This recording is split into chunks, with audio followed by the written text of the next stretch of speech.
30,000 बच्चे भारत का तिरंगा लेकर के साफ वापस आ गए। ये हमारी परिस्थिति है।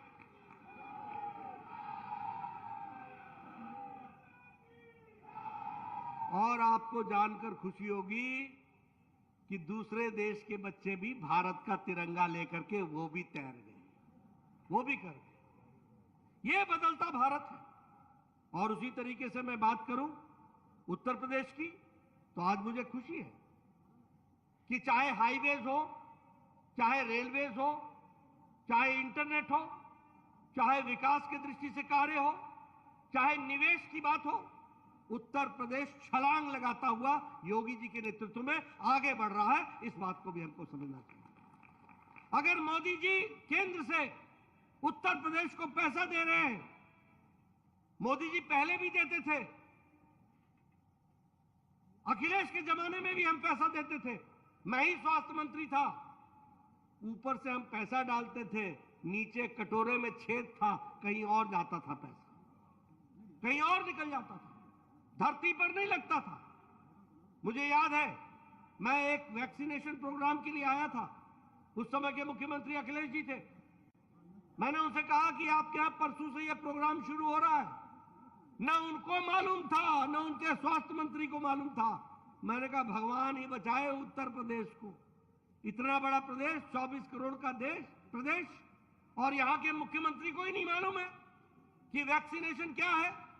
और जब मैं आ जाता हूं तो मुझे आने से पहले योगी जी का फोन आता है कि आपकी दवाइयां पहुंच गई हैं, हमने व्यवस्था कर दी है, बच्चों को लग जाएगी और टीकाकरण हो जाएगा। इस तरीके की व्यवस्था होती है। आप देखिए, खेल जगत की बात कीजिए, 30 स्पोर्ट्स के इंफ्रास्ट्रक्चर बन रहे हैं, 23 मल्टीपर्पज हॉल बन रहे हैं उत्तर प्रदेश की दृष्टि से, 9 एयरपोर्ट्स बन करके तैयार हो रहे हैं गति शक्ति के तहत।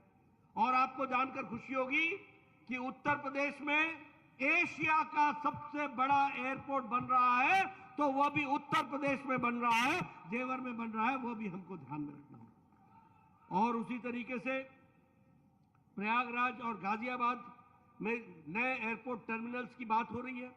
उसी तरीके से कुशीनगर में नया एयरपोर्ट ऑपरेशनल हो गया है।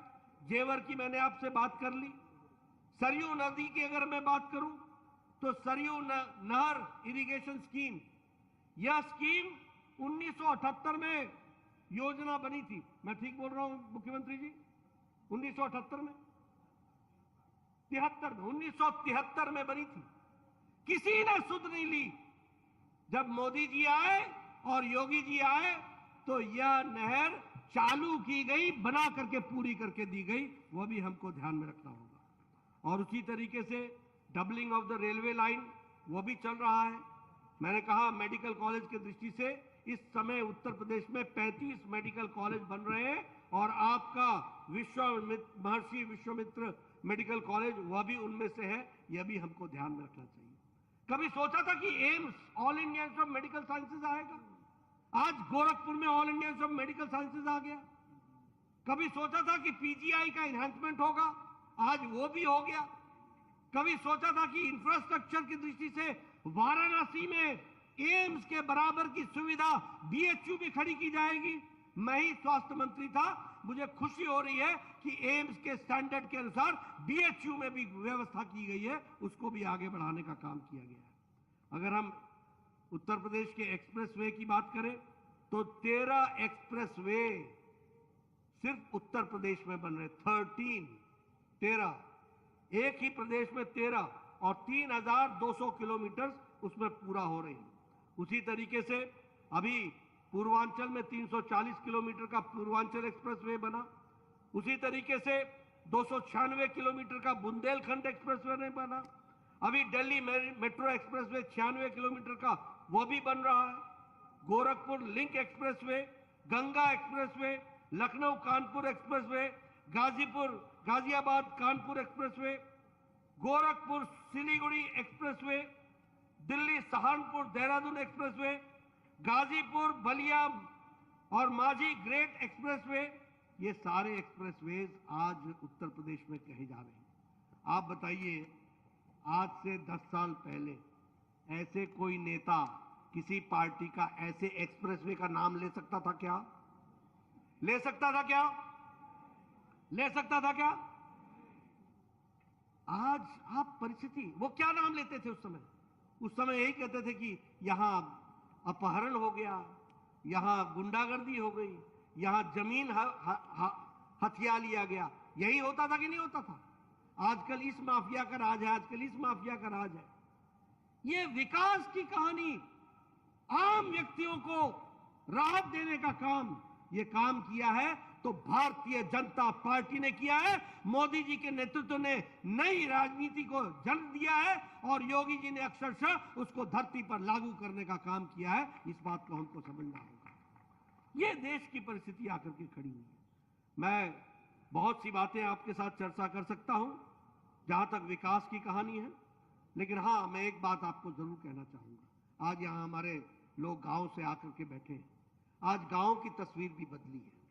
गरीब, गांव, वंचित, पीड़ित, शोषित, दलित, इनकी अगर किसी ने चिंता की है तो वह चिंता प्रधानमंत्री प्रधानमंत्री गरीब कल्याण अन्न योजना ने की है। आज 80 करोड़ की जनता को 5 किलो गेहूं या 5 किलो चावल, और उत्तर प्रदेश उसमें अपने तरफ से जोड़ करके आगे बढ़ा रहा है। गरीब को कभी भूखा न सोना पड़े, इसकी व्यवस्था की गई है। नतीजा क्या निकला है? नतीजा यह निकला है कि भारत की अति गरीबी अब 1% से भी कम रह गई है। यह इंटरनेशनल मॉनिटरी फंड बोलता है। उज्ज्वला योजना, उजाला योजना, सौभाग्य योजना, आपके उत्तर प्रदेश में मैं आया करता था, गांव में लाइट नहीं होती थी, लोग वो सोलर एनर्जी का बल्ब लेकर के मेरे आगे आगे चलते थे, लालटेन लेकर के चलते थे। आज आपके यहां 24x7 24 घंटे 12 महीने, बोलिए बिजली पहुंची है कि नहीं पहुंची है? पहुंची है कि नहीं पहुंची है? सबको बिजली मिल रही है कि नहीं मिल रही है? एक समय में बिजली मिलना मतलब होता था बहुत बड़ा सरकार का एहसान। सौभाग्य योजना, उजाला योजना, हर दृष्टि से विकास का काम हुआ है। अभी अगर मैं बात करूं हमारी बहनों के बारे में, मैं चर्चा करना चाहता हूं। 12 करोड़ इज्जत घर बनाए गए। 12 करोड़, 12 करोड़ का मतलब आप समझो। मुझे याद है संसद में डॉक्टर राम मनोहर लोहिया कहते थे, मुझे दुख होता है जब मेरी गाड़ी सड़क पर चलती है और बहनें झुंड बना करके अपने दैनिक नित्यक्रम के लिए सड़कों पर आती हैं तो मुझे शर्म आती है। 1966 में कहा राम मनोहर लोहिया ने, किसी ने सुध नहीं ली। और संख्या कितनी थी? 12 करोड़। ये 12 करोड़ लोगों, बहनों को अगर इज्जत देने का काम किया तो मोदी जी ने उसकी योजना बनाई और योगी जी ने धरती पर उत्तर प्रदेश में उसको लागू करके दिया है। ये हमको ध्यान रखना है। इसलिए मित्रों, मैं प्रधानमंत्री आवास योजना की बात सुनाना चाहता हूं। मैं 1993 में एमएलए बन गया था। मैं बार बार सुनाता हूं लोगों को। मैं 1993 में एमएलए बन गया था। उस समय मेरी उम्र 32 साल होती थी। मैं विपक्ष का नेता बना। मेरा बीडीओ मेरे पास आता था, बोलता था, बीडीओ मतलब ब्लॉक डेवलपमेंट ऑफिसर, बीडीओ। वो आके बोलता था, नड्डा साहब आपको खुशखबरी सुनानी है। मैं बोलता था, सुनाओ। बोलता था, आपको 2 पंचायतों में इंदिरा आवास योजना में एक घर मिला है, बताइए इसको किसको देना है। मैंने कहा, तू ही रख ले इसको भैया, 100 बीमार 1 अनार, क्या करूंगा मैं। आज मुझे खुशी होती है कि मोदी जी ने निर्णय लिया। आज 3 करोड़ 60 लाख प्रधानमंत्री आवास योजना में घर बनकर के तैयार हो रहे हैं। यह परिस्थिति आकर के खड़ी है। मेरे पास अभी उत्तर प्रदेश के आंकड़े नहीं है, लेकिन मैं कहना चाहूंगा, जब मैं एमएलए था तो 45 लाख घर उत्तर प्रदेश में बने हैं। यह है बदलता उत्तर प्रदेश, यह है बदलता भारत। प्रधानमंत्री ग्रामीण सड़क योजना की बात करना चाहता हूं। जब मैं एमएलए बना, मेरा एक्सीएन आता था, बोलता था, आपको इस साल 2 करोड़ रुपए मिले हैं और आपकी 40 सड़कें हैं, बताइए ये 2 करोड़ रुपए कहां डालूं। मैं कहता था, तू ही तय कर ले यार कहां डालना, आप ही तय कर लीजिए कहां डालना है। आप ही तय कीजिए कि क्या होगा इसमें। आप बताइए 2 करोड़ रुपए 40 सड़कों में कहां लगेगा। और प्रधानमंत्री अटल जी ने प्रधानमंत्री ग्रामीण सड़क योजना शुरू की, जिसको यूपीए की सरकार ने फिर रोकने का प्रयास किया, मोदी जी ने फिर से चालू किया। आज लाखों गांव ऑल वेदर रोड से प्रधानमंत्री ग्रामीण सड़क योजना में जुड़ गए। एक एक सड़क पर 5-5 करोड़ रुपए मिलने का काम हो गया। अभी योगी जी हर एक लोगों को विकास की दृष्टि से हर विधानसभा में 3-3 करोड़ 4-4 करोड़ विकास के लिए दे रहे हैं। यानी छोटे काम के लिए भी, बड़े काम के लिए भी। यह रिस्पॉन्सिबल सरकार है, ये रिस्पॉन्सिव सरकार है, ये प्रोएक्टिव सरकार है। यह बात हमको समझने की जरूरत है। इसलिए मित्रों, मैं आपका ज्यादा समय नहीं लूंगा, लेकिन मैं आपसे निवेदन करना चाहता हूं कि सही और गलत का अंतर हमारी जनता को समझाना होगा। उनको बताना होगा कि गांव की चिंता किसने की, गरीब की चिंता किसने की, किसान की चिंता किसने की। प्रधानमंत्री किसान सम्मान निधि में 2 लाख रुपए, 2 लाख करोड़ रुपए हमारे 12 किश्तों में किसानों को पहुंचाया गया है। 11 करोड़ 78 लाख किसानों के खाते में डाला गया है। कभी सोचा था किस तरीके से? मैं आयुष्मान की भारत की बात करूं, और उसमें आपकी अपनी भी स्कीम कोई जुड़ी गई है आयुष्मान भारत के साथ। जन आरोग्य योजना योगी जी ने भी जोड़ी है। मैं आपको इसकी भी कहानी सुनाना चाहता हूं, आपके ध्यान में आना चाहिए। आप बताइए, आज मोदी जी के नेतृत्व में और योगी जी के द्वारा उत्तर प्रदेश में 5 लाख रुपए का 50 करोड़ की जनता को आयुष्मान भारत के तहत हर साल गंभीर बीमारियों से लड़ने के लिए 5 लाख रुपए का हेल्थ कवर दिया जा रहा है। और जो उसमें बच गए हैं उसको योगी जी जन आरोग्य योजना के तहत उसको भी जोड़ रहे हैं। गरीब आदमी कौन है ये लोग? रेडी वाला, फेड़ी वाला, रिक्शा वाला, ठेला वाला, स्कूटर वाला, ऑटो रिक्शा वाला, बस का ड्राइवर, बस का क्लीनर, कूड़ेदान से प्लास्टिक इकट्ठा करने वाला, बाल काटने वाला हमारा भाई,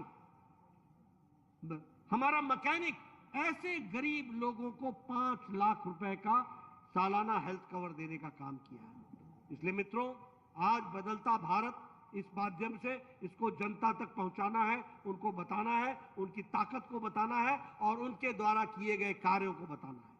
लेकिन आप देखिए, अब आपकी तरफ से यहां एक गलती हुई है। आपने यहां से जो सांसद चुना उसका कोई सारोकार है इन चीजों से? कोई सारोकार है? एक ही काम पकड़ा है, भैया को जेल से बाहर निकालना। एक ही काम। ये काम होना चाहिए क्या? होना चाहिए क्या? ऐसे लोग, आप बताइए, ये दरिंदगी करते थे कि नहीं करते थे? ये माफिया राज था कि नहीं था? आज उत्तर प्रदेश में शांति आ गई कि नहीं आ गई? ये शांति रखनी है कि नहीं रखनी है? रखनी है कि नहीं रखनी है? मैं पीछे से सुनना चाहता हूं, शांति रखनी है कि नहीं रखनी है? ऐसे लोगों को घर बैठाना है कि नहीं बैठाना है? ये सब कुछ करना है तो गाजीपुर में भी कमल खिलाना है, कमल खिलाना है, कमल खिलाना है। बोलिए, खिलाएंगे ना? खिलाएंगे ना? खिलाएंगे ना? आपको पानी की व्यवस्था सिंचाई के लिए चाहिए ना? आपको बिजली चाहिए ना? आपको मेडिकल कॉलेज चाहिए ना? आपको हाईवे चाहिए? आपको एयरपोर्ट चाहिए? आपको विकास चाहिए? आपको माफिया राज से छुट्टी होनी चाहिए हमेशा के लिए? ये सब होना चाहिए तो गाजीपुर में भी कमल खिलना चाहिए, कमल खिलना चाहिए, कमल खिलना चाहिए। बहुत बहुत धन्यवाद। बहुत बहुत धन्यवाद माननीय राष्ट्रीय अध्यक्ष जी। मैं सभी अतिथियों के धन्यवाद के लिए माननीय क्षेत्रीय अध्यक्ष जी को निवेदन करता हूं। सभी का धन्यवाद। बोले भारत माता की, भारत